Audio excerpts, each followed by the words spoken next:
Eits, jangan tidur dulu. Biar pahala puasa kamu lebih full, dengerin dulu Ardan Full Nuansa Ramadan. Bareng Eko dan Ibnu dan teman-teman dari Ardan School and Lovely Squad.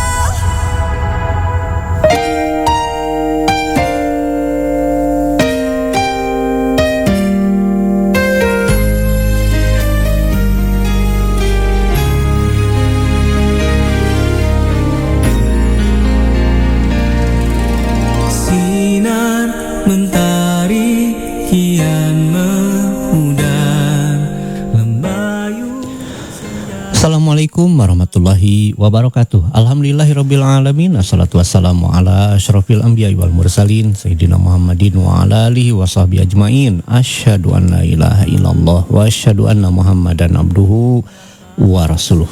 Amma ba'd. Insan muda, pagi ini hari naon ini? Hari Senin insan muda ya. Tanggal 9 Maret 2026 Kang Eko menemani kamu dalam nuansa pagi hanya di 105,9 Ardan FM. Kita masih membahas tentang karakteristik turunnya wahyu pertama ya. Karakteristik turunnya wahyu pertama, membahas komponen-komponen yang ada dalam peristiwa wahyu pertama insan muda. Di antara komponen-komponen itu ada yang pertama adalah mimpi yang benar, kemudian yang kedua uzlah, tiga bekal, yang keempat sedekah ya. Kemudian yang kelima itu ada gua, 6 ada malaikat Jibril, 7 ada Warokoh bin Naufal, dan sekarang kita bahas yang ke-8 Khadijah. Jadi di antara komponen turunnya wahyu pertama itu adalah Khadijah insan muda.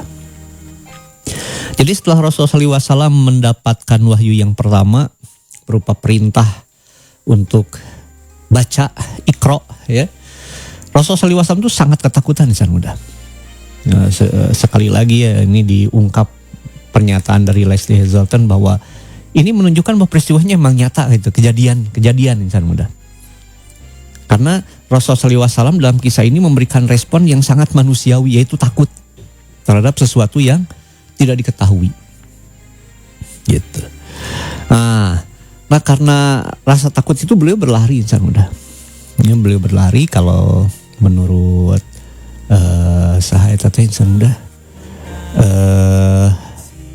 siapa eta tehnya, etalah pokoknya insan muda ya. Jadi beliau itu turun ke bawah, di bawah itu ada tenda ya, ada tenda, di situ Siti Khadijah bermalam insan muda.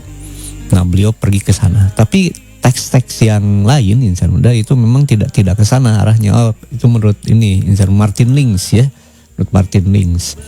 Nah sementara yang lain itu enggak, Nabi itu memang lari ke rumah gitu ya, yang ada di pusat kota Mekah. Lumayan itu rada jauh insan muda ya, dari Gua Hiro ke rumah Nabi itu lumayan rada jauh gitu tuh.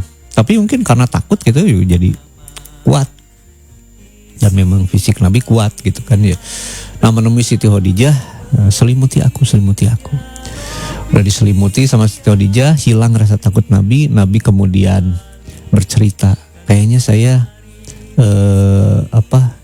saya khawatir dengan diri saya sendiri, yang kemudian ditafsirkan oleh para ulama dengan beragam penafsiran insan muda. Itu ya, ada yang mengatakan saya takut kerasukan, saya takut gila, saya takut macam-macam lah pokoknya mah. Nah, tapi Siti Khadijah insan muda menenangkan hati Nabi, gitu, menenangkan hati Nabi. Anda jangan khawatir, Allah tidak akan memperlakukan Anda dengan buruk, karena Anda itu orang yang punya karakter baik gitu, suka membantu orang lain gitu ya, bersilaturahmi ke tetangga, pokoknya disebutin semua kebaikan-kebaikan Nabi. Sehingga Nabi merasa tenang bahwa yang ditemuinya itu bukan jin, beliau nggak gila gitu ya. Itu memang betul-betul wahyu dari Allah Subhanahu wa taala. Nah setelah itu Siti Khadijah minta izin untuk menemui Warokoh bin Naufal. Sama Siti Khadijah diceritakan kembali itu ya kisah Rasulullah SAW, dan Seperti sebelum-sebelumnya, Warokoh bilang kalau betul yang kamu katakan dia adalah Nabi umat ini. Sitio dijawab balik lagi menemui Rasulullah SAW, kemudian mengajak Rasul bertemu dengan Warokoh bin Naufal.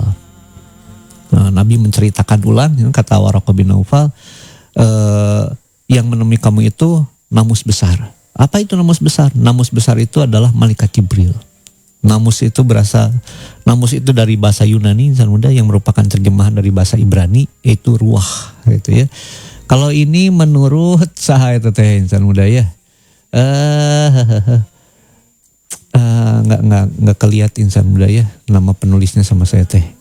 Ada itu buku yang ini insan muda membahas masalah ini ya.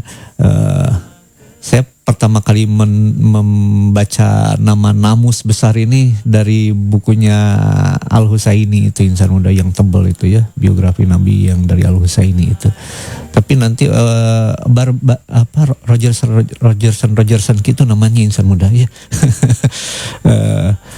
Ya talah pokoknya nama insan muda. Nah, beliau itu menyebutkan keterangannya bahwa namus di situ berasal dari bahasa Yunani dan namus ini merupakan terjemahan dari bahasa Ibrani itu ruah. Kalau bahasa Arabnya itu roh gitu. Jadi namus besar itu Roh Kudus, yaitu malaikat Jibril. Jadi yang menemui Rasulullah SAW itu malaikat Jibril. Kemudian Warokoh mengatakan pada Rasulullah SAW, seandainya saya masih muda, saya pasti akan membantu kamu. Seandainya saya masih muda, saya pasti akan menolong kamu ketika kamu diusir oleh kaum kamu. Rasul kaget, apakah saya akan diusir oleh kaum saya? Kata Warokoh bin Naufal, tidak ada orang yang bawa yang seperti kamu bawa kecuali akan diusir oleh kaumnya. Gitu tuh. Ya.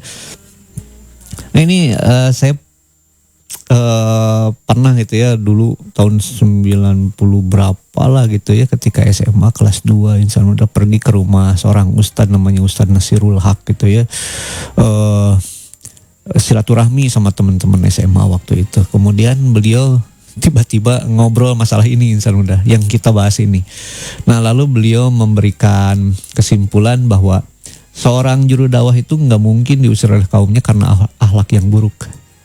Tapi seseorang pendakwah itu mungkin akan diusir oleh kaumnya karena akidahnya. Tentunya kalau itu lingkungannya non muslim insan muda ya. Kalau di lingkungan muslim diusir karena akidahnya, berarti yang rusak dainya insan muda. Itu ya. Kayak gitu. Jadi seorang dai itu nggak mungkin diusir sama kaumnya itu karena akhlaknya yang jelek, nggak mungkin insan muda. Karena keterangan Siti Khadijah, Anda itu nggak mungkin diperlakukan buruk sama Allah karena Anda itu punya karakter yang baik. Sementara kata Warokoh, Anda akan diusir oleh kaum Anda. Kenapa? Ya karena akidahnya itu, karena ajaran yang dibawa itu, ya bertentangan dengan kemusyrikan, gitu. Jadi jangan dibandingkannya dengan akidah umat Islam yang ada sekarang gitu ya, karena sang juru dakwah berbeda akidahnya dengan masyarakat, yang enggak gitulah gitu ya, enggak gitu insan udah seperti itu. Jadi seorang dai itu memang harus punya akhlak yang baik gitu ya. Dalam berinteraksi dengan masyarakat itu memang penting ya yang namanya akhlak yang baik itu. Tapi beda insan udah kalau dengan dunia kekuasaan beda. Orang yang akhlaknya baik insan muda diinjek. Dunia kekuasaan mah gitu insan muda. Ya, di dunia kekuasaan politik gitu insan muda ya. Yang akan dihargai itu adalah yang punya kekuatan, yang punya kekuasaan. Gitu, dan dia menunjukkan kekuasaannya, menunjukkan kekuatannya. Nah, itu yang akan dihargai. Gitu insan muda ya. Itu kalau dalam dunia politik kekuasaan. Tapi kalau dunia kemasyarakatan, akhlak yang baik itu berguna. Gitu. Kalau dalam dunia politik kekuasaan, akhlak yang baik itu adalah pencitraan. Teorinya mah gitu insan muda. Ya, pencitraan itu insan muda. Apa jelek ya enggak lah, pencitraan bagus insan muda ya. Bagus seperti itu. Nah, kalau bisa diterapin dalam seluruh aspek kehidupannya baik gitu ya bagus gitu. Tapi ya itulah, kalau dalam dunia politik kekuasaan begitu insan muda ya. Tapi kan itu bertentangan dengan Islam, sementara Islam juga mengajarkan politik kan iya, ada teori politik Islam, ada teori politik sekuler, ada juga politik real insan muda, real politik gitu ya. Gitu insan muda. Jadi naon deui tadi teh? Siti Khadijah. Jadi Siti Khadijah ini adalah sosok yang bisa menenteramkan hati Nabi. Ketika beliau sedang kebingungan, ketika beliau sedang cemas, ketika beliau sedang khawatir, ketika beliau sedang ketakutan, ada sosok yang namanya Khadijah. Ini memang anugerah dari Allah Subhanahu wa taala Siti Khadijah ini ya. Beliau itu betul-betul anugerah dari Allah Subhanahu wa taala karena betul-betul menjadi pendamping yang yaitu ya bisa menenangkan hati Nabi seperti itu. Dan laki-laki itu kan butuh wanita yang bisa memberikan ketenangan. Karena dunia laki-laki itu kan bergejolak ya. Dunia laki-laki itu bergejolak nyak itu Kang, nyak itu ya lah. Oke, insan udah. Itu komponen ke-8 Khadijah ya. Komponen ke-9 dan ini komponen yang utamanya adalah wahyu. Jadi Rasulullah SAW menerima wahyu. Wahyu kharijiyah itu ya. Wahyu yang berasal dari luar. Ini bukan wahyu yang berasal dari dalam atau ilham, bukan insan muda. Karena kalau kita pakai teori-teori psikologi modern gitu ya, apa yang dialami Nabi itu hanyalah peristiwa psikologis biasa saja gitu ya, yang disebut dengan kalau kata Freud mah proyeksi gitu. Proyeksi insan muda. Jadi ketika seseorang itu menginginkan sesuatu terjadi, sementara keinginannya itu bertentangan dengan lingkungan sekitar, yang kalau dinyatakan maka akan mengakibatkan reaksi itu ya, dari masyarakat ya, reaksi negatif. Maka orang yang sedang berpikir merenung untuk melakukan perubahan ini kemudian memproyeksikan pemikirannya itu ke depan gitu ya, seolah-olah di depannya itu ada sesosok makhluk yang menyatakan kepada dia seperti itu dalam bentuk wahyu lah istilahnya mah gitu ya. Itu namanya proyeksi. Jadi apa yang dia lihat itu sebenarnya nggak ada. Apa yang dia dengar berupa wahyu sebetulnya itu nggak ada. Itu teori proyeksinya Sigmund Freud insan muda. Tuh ya. Nah, nggak gitu. Nabi itu betul-betul menerima wahyu dari Allah Subhanahu wa taala melalui malaikat Jibril gitu. Makanya dalam peristiwa turunnya wahyu pertama ini, Nabi dipeluk erat-erat sama malaikat Jibril untuk memberikan kesan yang sangat kuat bahwa ini bukan mimpi gitu tuh. Ini bukan proyeksi, ini bukan sekedar peristiwa psikologis, bukan, ini kejadian nyata real. Kamu dipeluk sama saya sampai kamu mau mati gitu tuh. Itu ya, sampai serasa mau mati itu kan. Ketika dipeluk itu Nabi seolah-olah mau mati karena malaikat Jibril itu kuat insan muda. Ya, fisiknya kuat, padahal Nabi itu kuat luar biasa. Tapi peluk sama malaikat Jibril kepayahan beliau insan muda. Itu ya. Ini menunjukkan bahwa memang beliau tuh menerima wahyu tuh beneran gitu. Dan yang unik insan muda, wahyu pertama yang beliau terima itu perintahnya bukan sholat. Jadi yang terpenting dalam agama ini bukan sholat, tapi sholat itu penting insan muda. Ya, sholat itu penting gitu tuh. Bukan zakat, zakat penting jelas. Ya. Bukan saum, bukan haji, bukan jihad, bukan kurban, bukan insan muda. Bukan akekah, bukan insan muda. Ya, umroh kamu bukan, ya, bukan umroh seperti itu. Tapi apa? Ternyata Iqra, baca. Perintah pertama itu Iqra, baca. Ya, walaupun makna baca di sini banyak gitu ya. Karena makna dasarnya katanya Iqra itu adalah mengumpulkan huruf gitu. Penelitian insan muda, ya riset gitu tuh. Ya gitu. Jadi ini perintah pertamanya dalam Islam itu baca. Jadi dari awal memang agama ini ngajak umatnya pintar insan muda. Gitu tuh. Ya.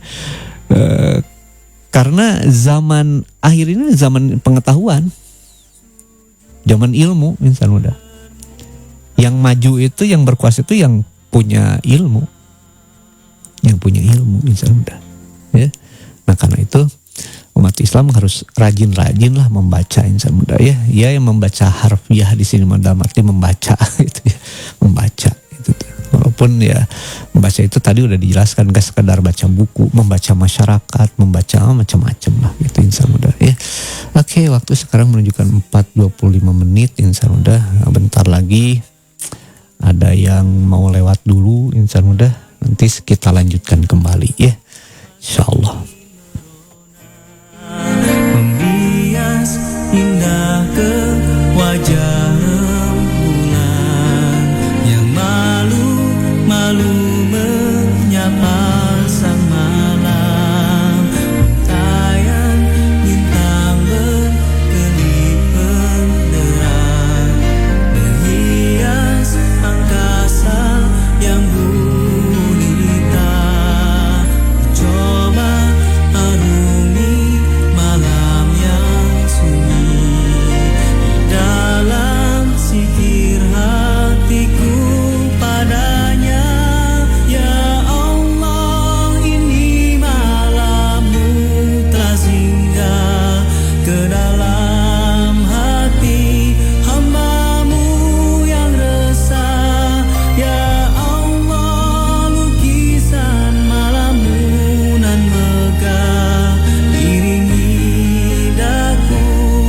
bunyi token listrik? Bukan, itu alarm. Suara tanda sudah memasuki waktu imsak. Yuk insan muda, saatnya kita berhenti makan dan minum. Beresin semua yang ada di meja dan jangan lupa baca niat berpuasa.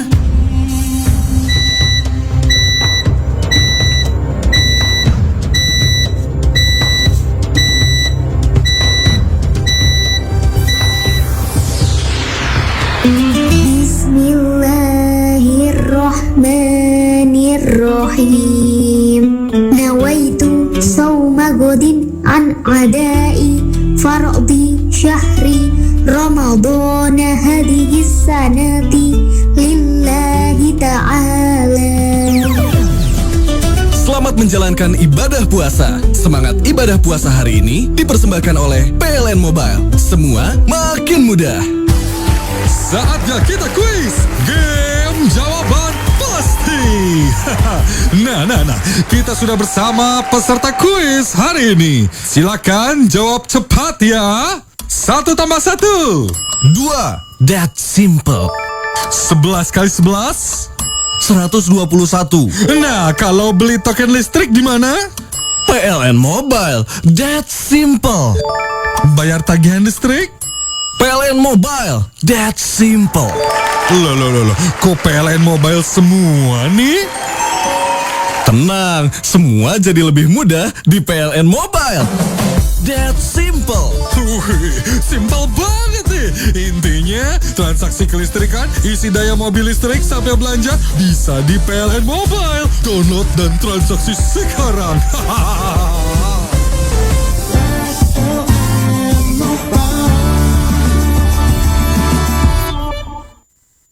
Halo insan muda, saya Rizky Febian. Tahan godaan selama bulan puasa agar nanti dapat pahala berlimpah. Semangat puasanya buat kalian semua yang menjalankan puasa.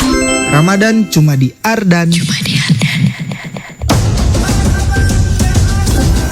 Ardan Radio.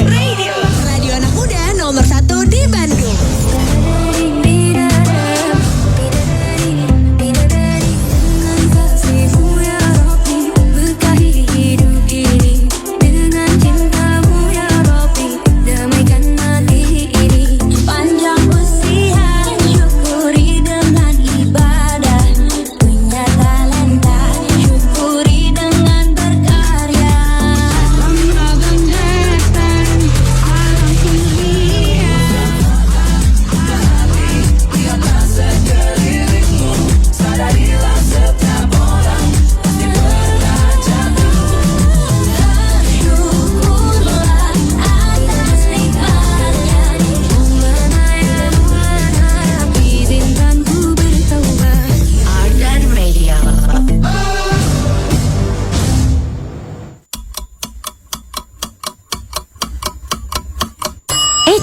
Mau kemana? Jangan tarik selimut dulu. Sekarang waktunya sholat subuh. Ingat, sholat itu lebih baik daripada tidur loh. Rasulullah Shallallahu Alaihi Wasallam bersabda, barang siapa yang sholat isya berjamaah, maka seolah-olah dia telah sholat malam selama separuh malam. Dan barang siapa yang sholat subuh berjamaah, maka seolah-olah dia telah sholat seluruh malamnya. Hadis riwayat Muslim. Selamat menunaikan ibadah sholat subuh untuk wilayah Bandung dan sekitarnya. Pesan ini dipersembahkan oleh JNE, Connecting Happiness. Ramadan penuh berkah. Hadiah dari JNE makin melimpah. Mau kirim hampers lebaran ke seluruh Indonesia? Sekarang bisa makin hemat dan lebih untung dengan promo Ramadan Berkah JNE. Tingkatkan kiriman, raih keuntungan di bulan Ramadan. Ayo, tingkatkan transaksi kamu. Kirim paket sebanyak-banyaknya menggunakan layanan JNE reguler dan yes, selama periode 1 sampai 31 Maret 2026 di seluruh sales counter JNE cabang utama Bandung. Dapatkan hadiah subsidi ongkir masing-masing senilai Rp1.000.000 untuk 6 customer dengan transaksi terbanyak selama promo berlangsung. Dan subsidinya bisa kamu gunakan selama periode April 2026. Tapi ingat, promo tidak dapat digabungkan dengan program promo atau diskon lainnya ya. Syarat dan ketentuan berlaku. Yuk buruan, kirim paket kamu sekarang sebanyak-banyaknya. Info lebih lanjut, follow Instagram @JNE_Bandung. JNE, Connecting Happiness. Dan didukung oleh PLN Mobile. Semua makin mudah. Saatnya kita kuis. Game jawaban pasti. Nah, kita sudah bersama peserta kuis hari ini. Silakan jawab cepat ya. 1 tambah 1. 2. That simple. 11 kali 11. 121. Nah, kalau beli token listrik di mana? PLN Mobile. That's simple. Bayar tagihan listrik? PLN Mobile. That's simple. Loh, kok PLN Mobile semua nih? Tenang, semua jadi lebih mudah di PLN Mobile. That's simple. Wih, simpel banget nih. Intinya, transaksi kelistrikan, isi daya mobil listrik sampai belanja bisa di PLN Mobile. Download dan transaksi sekarang.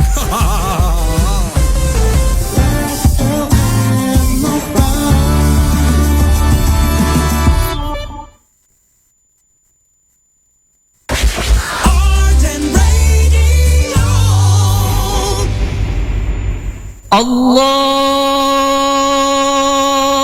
Akbar, Allahu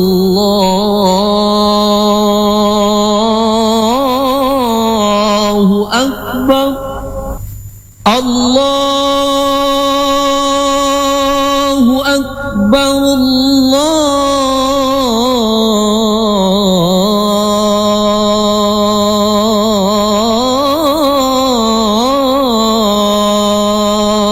Akbar. أشهد أن لا إله إلا الله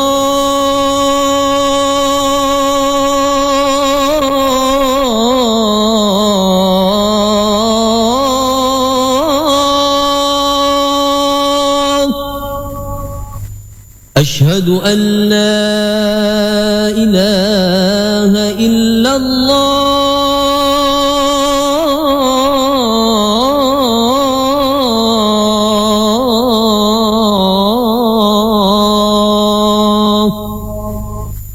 أشهد أن محمدا رسول الله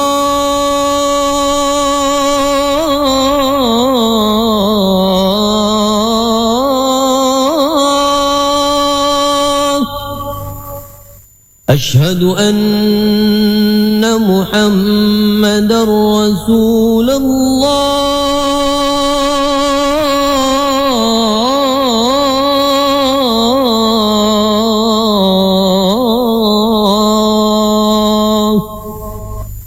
حي على الصلاة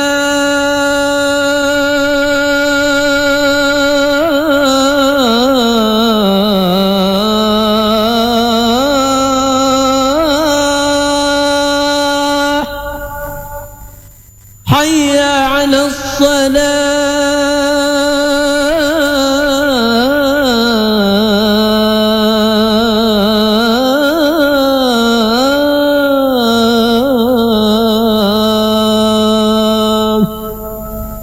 حي على الفلاح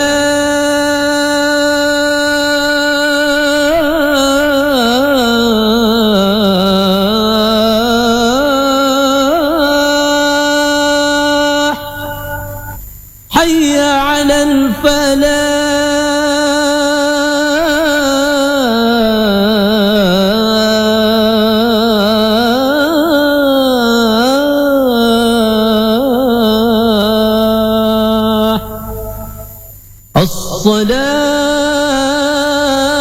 الصلاة خير من النوم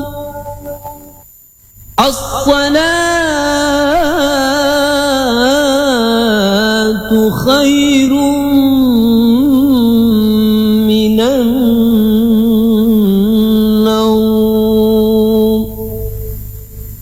الله أكبر الله أكبر لا إله إلا الله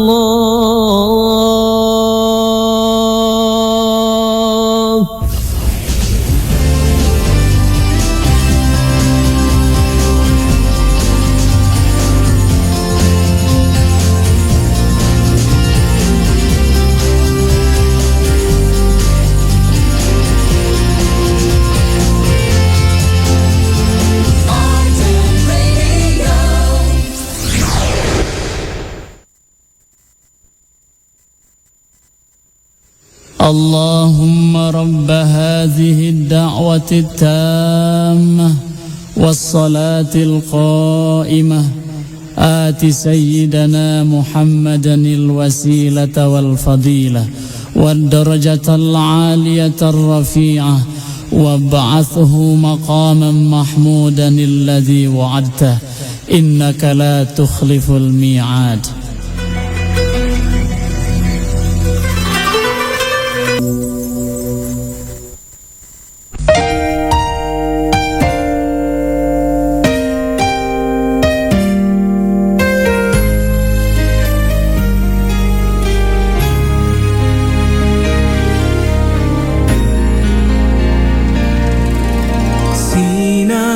Mentari kian memudar, lembayu senja pun makin merona, membias indah ke wajah rembulan yang malu-malu menyapa sang malam.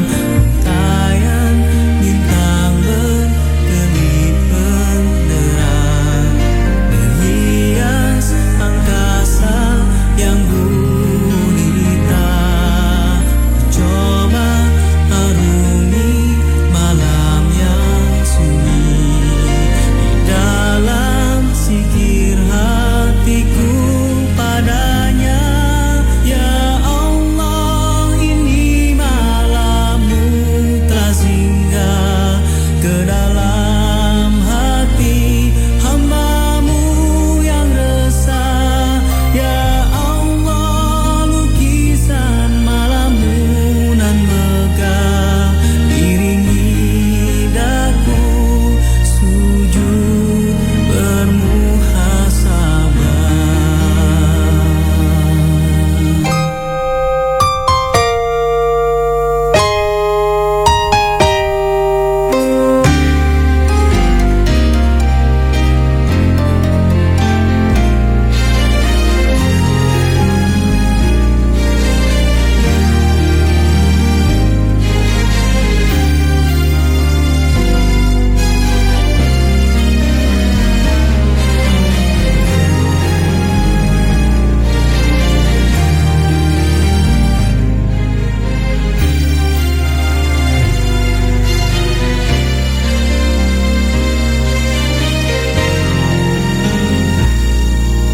Sinar mentari bersinar.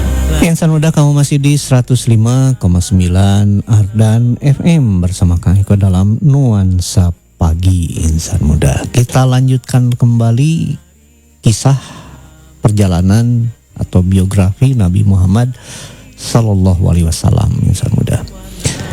Jadi peristiwa turunnya wahyu pertama itu ada banyak komponennya, ya, ada banyak komponennya Insan Muda. Nah, tadi kita udah menghitung 9 ya, 9 komponen Insan Muda. Yang terakhir itu wahyu, gitu. Bahwa wahyu pertama yang turun kepada Nabi Muhammad SAW itu adalah perintah membaca, ya, perintah membaca. Sehingga menjadi jelas buat kita bahwa agama ini memang ingin umatnya itu pintar, gitu Insan Muda. Ya. Ingin agar orang Islam itu pintar, gitu. Nah, cuma ini masalah kita nih. Perintah pertama ini yang paling disepelekan Insan Muda, ya. Paling diremehkan, padahal bukan nasi, gitu tuh. Ya, diremehkan gitu. Baca Insan Muda. Iya, jadi bahkan indeks membaca kita nih ya, orang Indonesia yang mayoritasnya Muslim,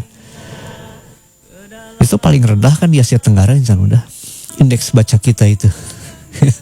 Bahwa perintah pertamanya itu baca gitu. Sehingga ya sulitlah kita mau misalnya ingin berada di barisan terdepan gitu ya. Bangsa-bangsa dunia sulit Insan Muda. Karena basicnya nggak punya kita itu. Basis kemajuan itu ya ilmu. Gitu. Dan kita lihat ya di awal-awal, periode awal kaum muslimin itu mereka begitu begitu gila ilmu. Gitu. Orang-orang yang tadinya orang-orang Baduy, orang-orang yang nomaden, pindah-pindah tempat, insan udah kerjanya mengembalakan kambing gitu. Tiba-tiba mereka menjadi para pemimpin dunia. Kan orang model Abu Bakar itu selain menjadi penguasa seluruh Jazirah Arabia, insan muda, juga penguasa Irak. Gitu. Kemudian yang namanya Umar bin Khattab selain menguasai Arabia dan Irak, juga menguasai Iran. Juga menguasai negeri Syam keseluruhan. Itu mulai dari Suriah, Libanon, Yordania, Palestina. Itu bawah kekuasaan Umar. Penguasa Mesir, penguasa Libya, Umar bin Khattab itu insan muda. Itu ya. Dan juga Utsman, Ali, sampai nanti ya, zaman Walid bin Abdul Malik, kekuasaan itu mencapai Pakistan sekarang, Asia Tengah gitu ya, seperti Tajikistan, Turkmenistan, Uzbekistan, Kazakhstan, Kirgistan, sampai sana insan udah. Di barat itu sampai Spanyol, Portugis, Andorra, ya, Prancis Selatan, sampai sana insan kekuasaannya. Gitu. Sementara pengaruhnya ya zaman Harun Ar-Rasyid itu sampai negara-negara Skandinavia, sampai Norwegia, Finlandia, insan muda, Denmark, nyampe ke sana, nyampe ke Inggris insan muda. Zaman Raja Offa itu ya, zaman Raja Offa. Zaman Raja Offa itu uang di Inggris itu dicetak berdasarkan dekorasinya uang Islam insan muda. Pada zaman Offa, uang di Inggris cetaknya itu ada tulisan La ilaha illallah Muhammadur Rasulullah, seperti itu. Ada tulisan itu insan muda. Sehingga muncul spekulasi apakah Inggris saat itu beragama Islam, apakah Raja Offa itu Muslim? Jawaban yang lebih kuat mengatakan bukan, ya, bukan. Itu mah memang terpengaruh aja gitu sama mata uang yang nyampe ke Inggris dari zaman Harun Ar-Rasyid itu ya, dan ternyata bagus gitu tuh riasan itu bagus gitu, buat yang kayak gini. Dan terbukti nanti di Vatikan itu ada uang-uang ini insan udah, ya, uang Raja Offa ini ada di Vatikan. Buat apa itu ada di sana? Iya, Raja Offa ngirim upeti ke Vatikan kan gitu. Zaman dulu kan raja-raja di Inggris nggak akan bisa jadi raja kalau nggak dilantik sama paus itu ya di Vatikan, nggak bisa insan muda. Saat itu paus powerful gitu ya, powerful, punya kekuatan nyata paus itu. Dan raja-raja di Eropa ya bayar upeti. Nah Raja Offa bayar upetinya pakai duit itu. Jadi demikian maju itu dunia Islam saat itu. Apalagi ya sampai zaman Turki Utsmani ya, itu yang namanya senjata zaman sekarang pistol gitu ya. Di sana kan dikembangkan awalnya insan muda, yang namanya pistol itu.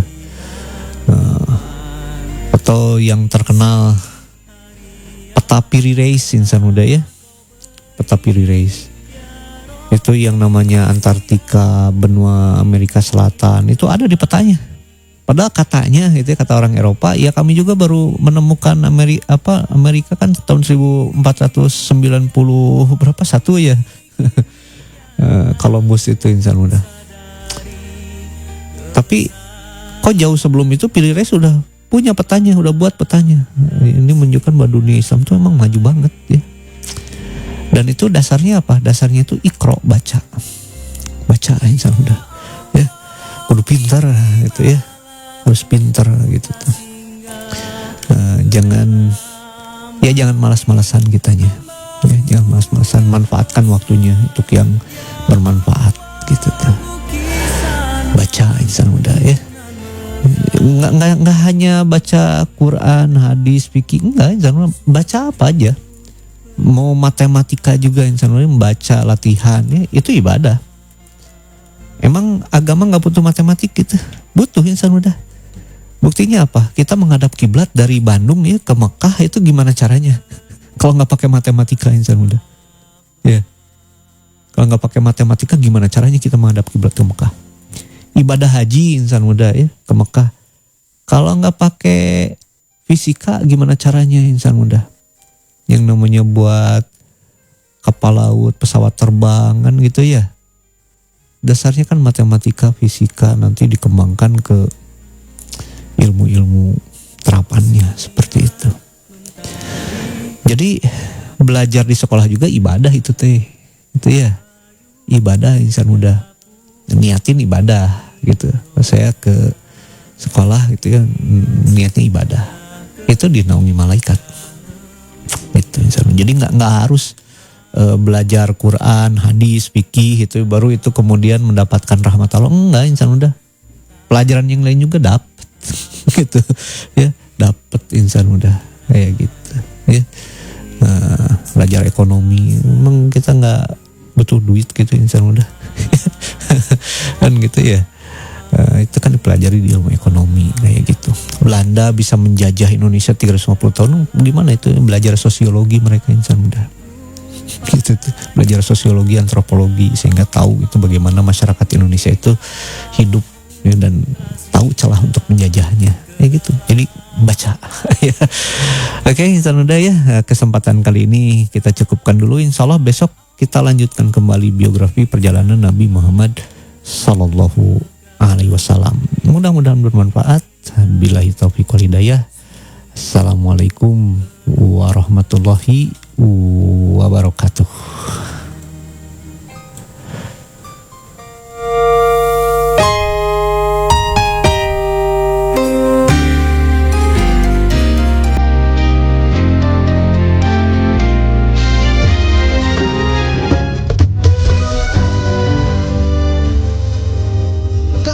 Baru aja dengerin full nuansa Ramadan di Ardan.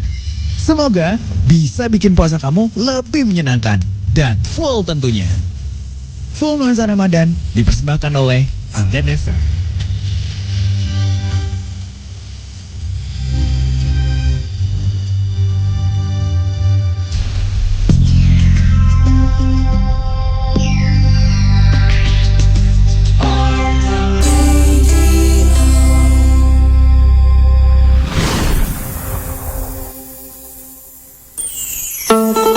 Insan muda, terus semangat ya puasanya. Semoga puasa kamu tetap lancar ya. Ramadan ditemenin Ardan.